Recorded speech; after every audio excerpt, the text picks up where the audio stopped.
Everything in life has a reason and a season. My foster parents weren't very happy that my first romantic relationship and the father of my child was an African. It comes and it goes. But he came back for me. He came with extra taxi fare just in case I wanted to come.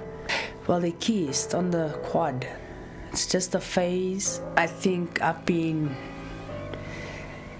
loving too much, loving too deeply, because I knew he had half of me with him. Yeah, all the kids were like, kiss, kiss, kiss, kiss. I think love is wicked and nothing is meant to last forever. Who I am? I can describe myself as the black lahore. Different, the thorn in the rose bush. Just trying to live equally with everybody else around me, I guess. In the sense of, we're all humans after all, right? One nation, just different color. And being the best version of me I can be. The way I feel about love makes me feel like I've got the wrong perception of it, because what I've been thinking in my mind is love. It's a verb, it's a doing word. You show someone by the actions that you love them. You don't just tell them and flaunt it around out there. And I think I've been loving too much, loving too deeply,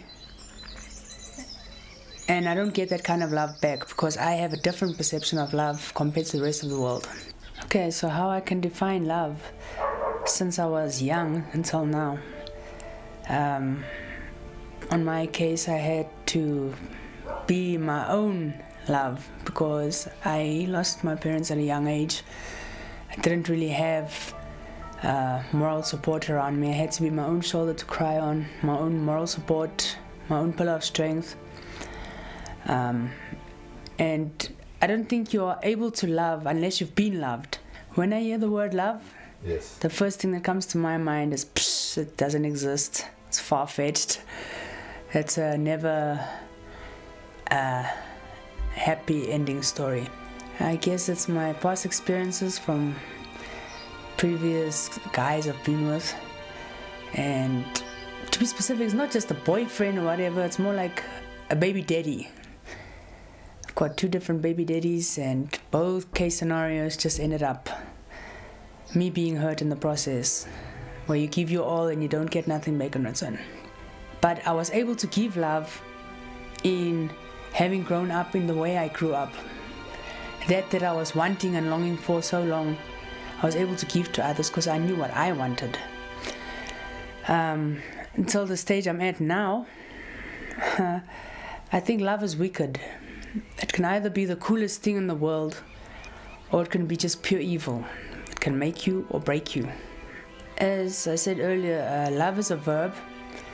You show somebody in your actions that you love them. You don't tell them, because hearing it doesn't show anything. I mean, you can say one thing and do another thing. Say I love you and then go and do the opposite, and just shows hatred. Okay, I would say love is complicated, it's hard. It's never gonna be easy because you'll have to learn to overlook certain boundaries, certain criteria that you've listed for yourself, certain things you wouldn't have accepted because of love. You accept it because you love the person, you care about them, you don't want to lose them. So love makes you make exceptions for certain things that is not right, just in order to keep that person that you love, and you end up losing yourself in the process. If someone had to ask me where I learned that, I would tell them I have learned from first-hand experience. Tough love.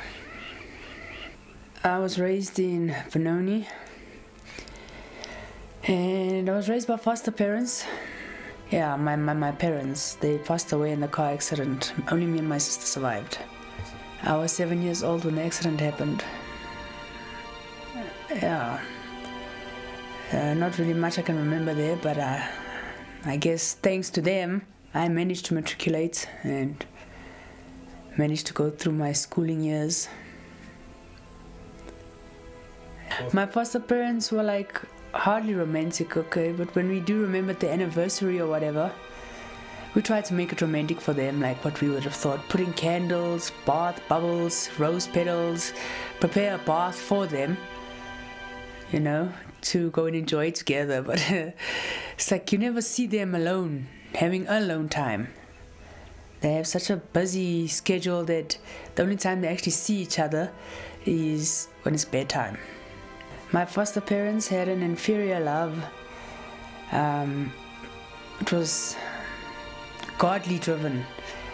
God was the head of the triangle and they followed behind.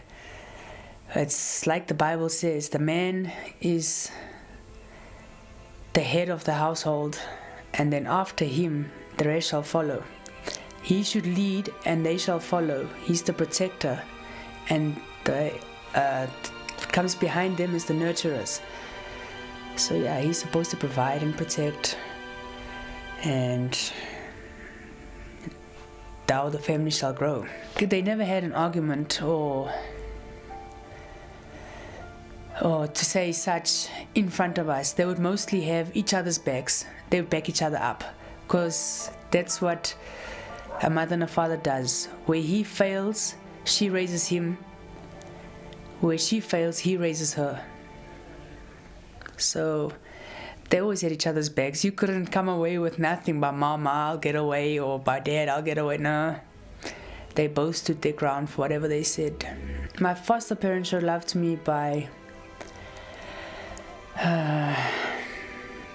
putting me in line, by being, what is that word?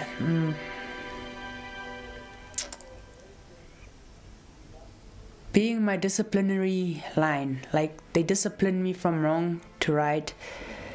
They showed me my values and showed me that if you give a hand of kindness without expecting in return, you shall be blessed in abundance. And it was proven so many times, undoubtedly, that yeah, okay, well, there is a God after all.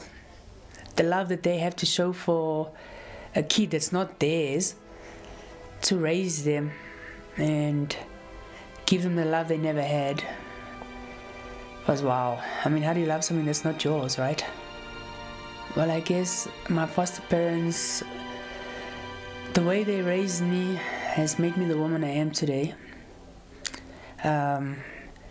which is persistent. I am perseverant. I don't give up. Even if someone doesn't show me love in return, I will love them. Just like my previous baby daddies in experience, I no longer am in love with them, but I love them, which means I merely still have good intentions for them and well thoughts and care about their well-being, but I'm no longer in that emotional entanglement with them. So I guess the love that they gave me shows when people see me, the beauty that I bring, the smile I leave on a face, even if I'm not there. When they just remember me or think of me, they smile because of the joy I bring them. I'd hope to be like them in the future, like my foster parents, because there are people I don't really want to disappoint. I don't want to come across as the bad one, the one that never came to be on top. I don't want to be a failure in their eyes, you know. I don't want to disappoint them. I want to be more like them. Family-wise, I don't really know. Actually, don't know my family very well. I don't know my parents very well either. I think the only one I'm still in contact with is my sister, my half-sister. And we're hardly on talking terms. We talk maybe once in a blue moon via social media. Yeah, that is called a crush. A crush is meant to be crushed, right? And it's when you like somebody and they don't like you back. They like drop you so hard, like you don't ever think you want to find another one again. You're like, I'm done with this. Yeah. So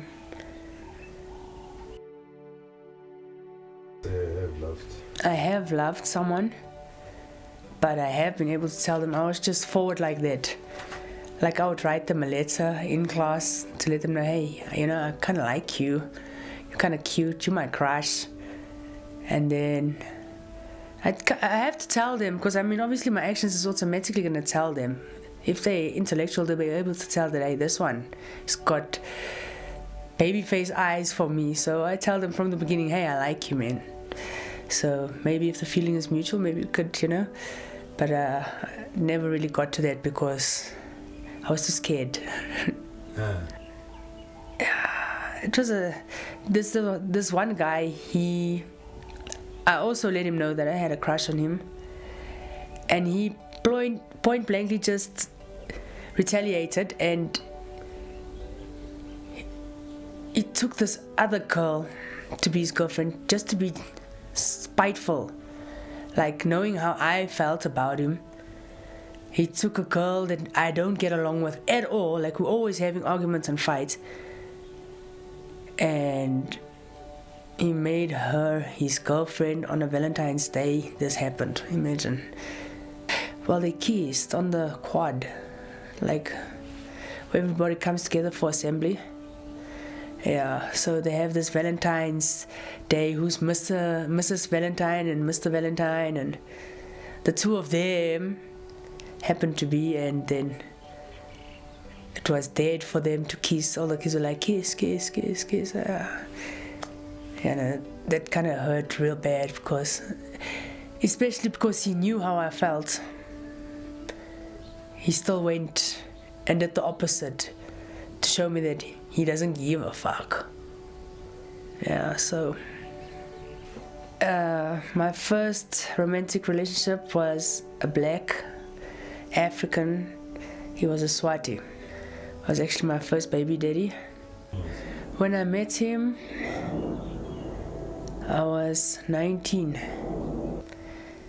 and we were roommates for 2 years before we actually started being in a relationship. Like everybody else saw that we were in love, except for us. Like, nah, you guys are in love, man. It's like, nah, man, we're just friends. The thing that made me fall for this guy was, okay, besides him being the tallest guy I've ever seen, like literally he walks in this door, he has to duck. He wears a size 15 shoe, like he's massive. I had to stand on the couch to kiss him face to face. So besides that, he just made me feel safe. Not like the rest of the guys out there who try and take advantage. He made me feel safe. All girls would actually like run to him. They know, I'm gonna be safe, I'm not gonna be touched, I'm not gonna be trying to be forced upon. So that's how we managed to be roommates for 2 years before we actually became partners. Yeah, it started at Boksburg, and then he had to leave because his dad got sick, but he came back for me. He came with extra taxi fare just in case I wanted to come, and I did go with him, so I ended up at Tsakane. 10 years I was with this guy, and my firstborn is now 11 years, is turning 12. So it was from Boksburg to Tsakane, love in Tsakane. You roll with it, yeah? Yeah. You're not... Thanks, man. Okay, where were we?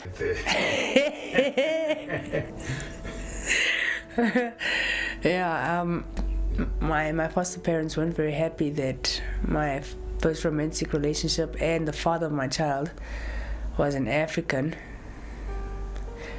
I don't know how else to say it. They were, like body language talks. They won't like say anything like, and they would try and lure me out of it, like, are you sure I mean, how are you going to get a job one day? I mean, imagine you pitch up at a job and you've got a black surname. What are they going to think of you? And, it's just hard out there. It's going to be hard for a white lady with a black surname out there. So it's like, okay, yeah, no, that's cool. That's how you all feel.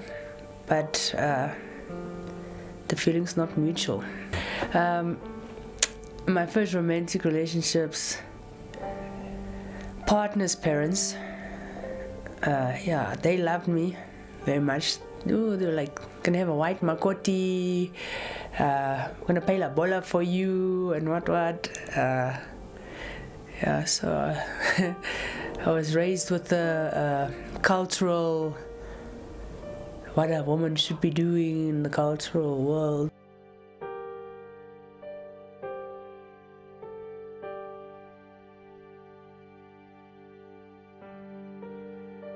Which is most things, except for when it came to having to cook things that looked like it was going to eat me before I eat it. Some of the cultural things that they would try and raise me with is, okay, you makoti must cook. But now when they're wanting you to cook half a pig's head and you can see the teeth and the ears and everything, it looks like it's going to bite you before you bite it. That's something I just couldn't do.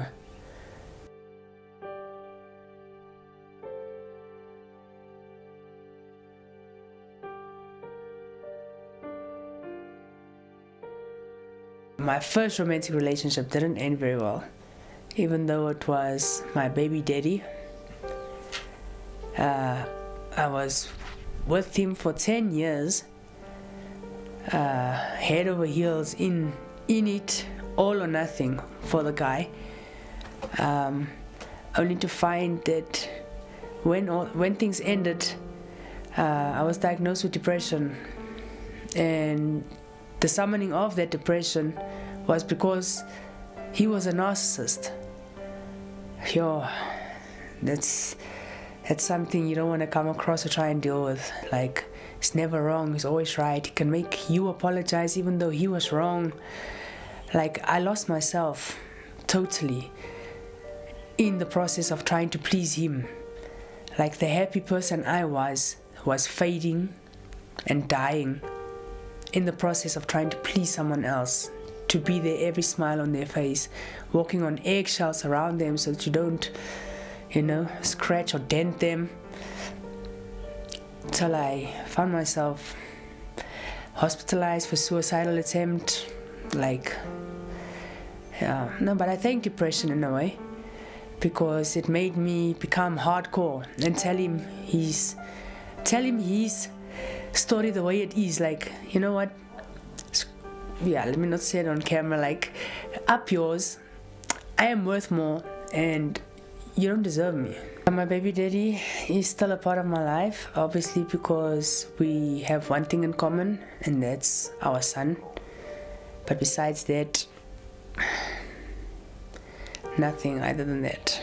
To be quite honest, the feelings I get is that what we had, it was nice while it lasted, but thank God it's over, because everything in life has a reason and a season.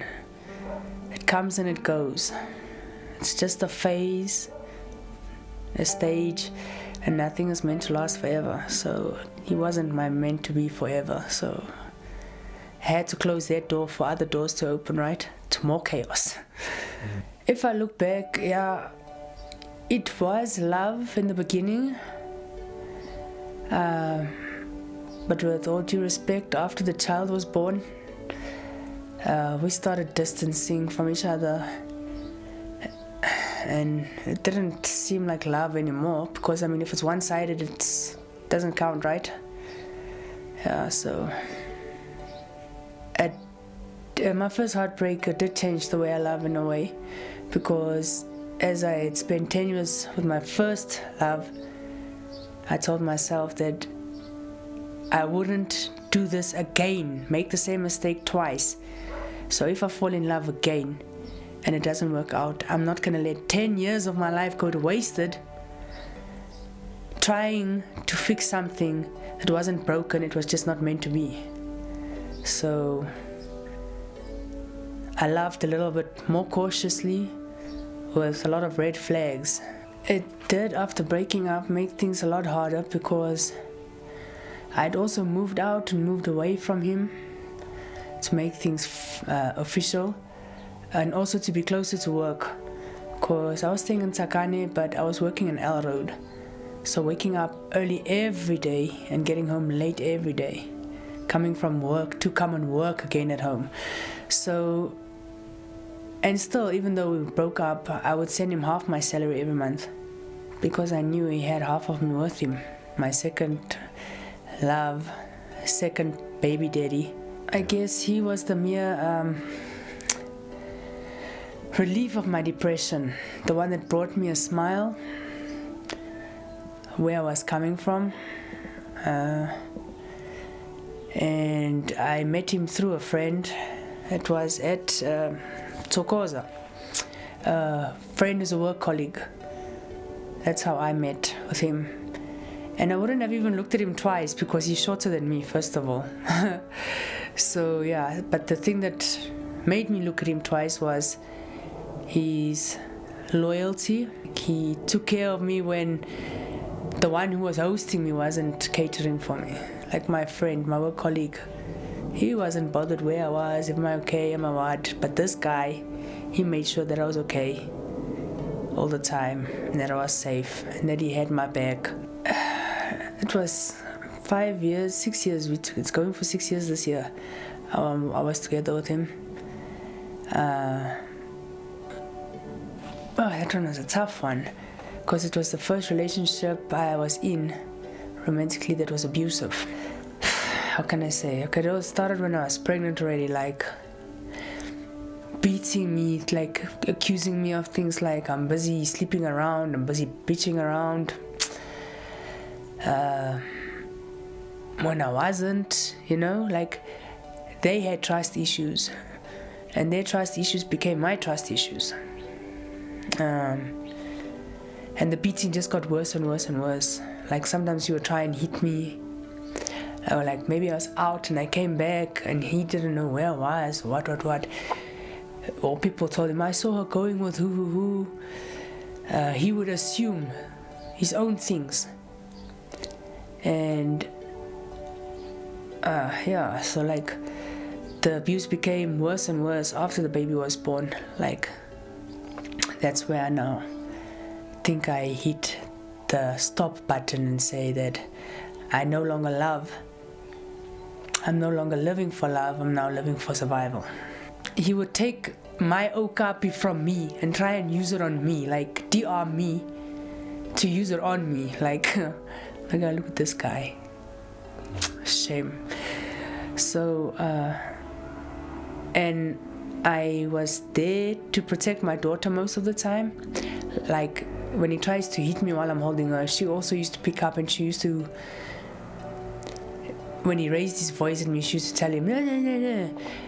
Like, she can already see that there's problems. And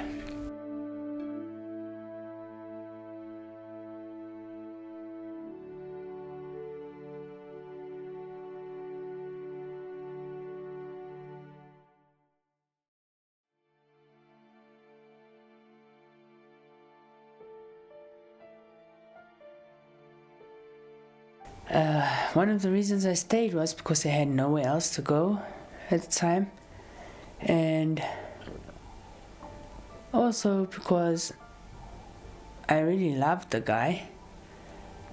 I was really actually in love with the guy, and I was really hoping that things are going to change, he's going to change, he's capable of it, Also knowing why he acts the way he acts. Doesn't make any exception for it though, but I used to make it an exception that I know why he's acting the way he's acting. Like there's an explanation why he behaves the way he behaves, So yeah.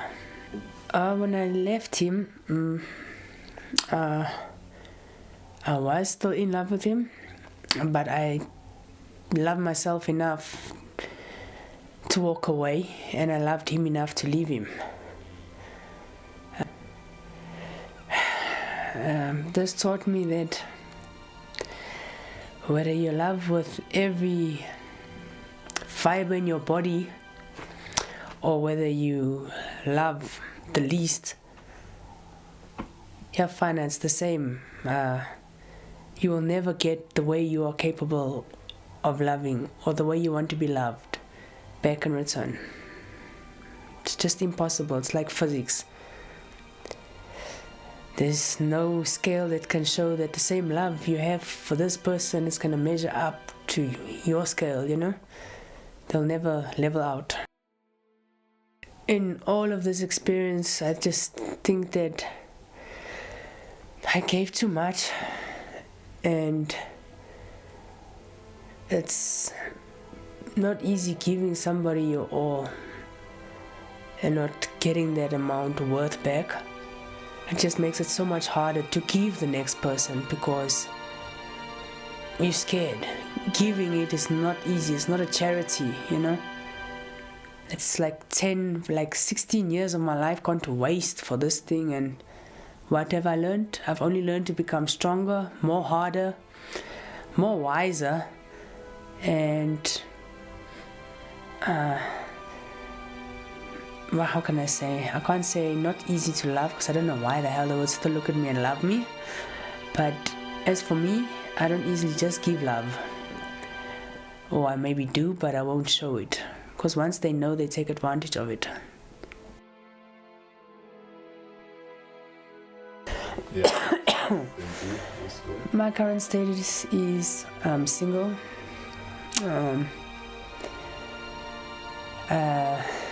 I don't believe in love. I don't want to love. Yeah, Sonia Maizisa. I'm only admiring. And I'm living for survival now. I'm focusing on more important things, which is on fixing my life and leaving the men alone for a while. Stop putting a man first and put myself first.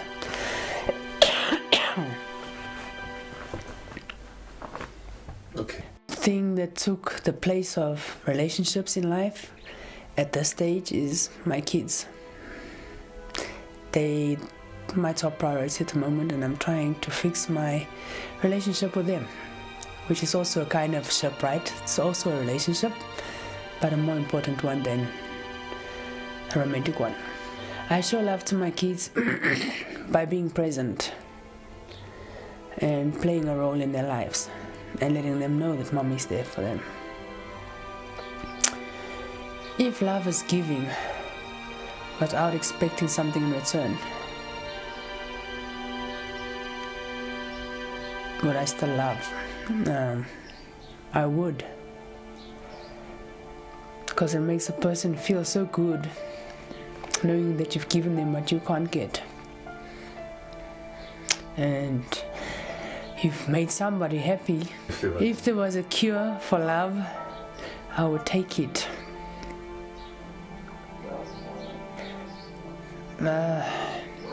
To avoid all the unnecessary pain and emotions and time and feelings and all of this, to avoid all of that long stories. Wow, meeting the younger version of me who's still innocent of all of this drama that's still to come. I think I would say to her, wow.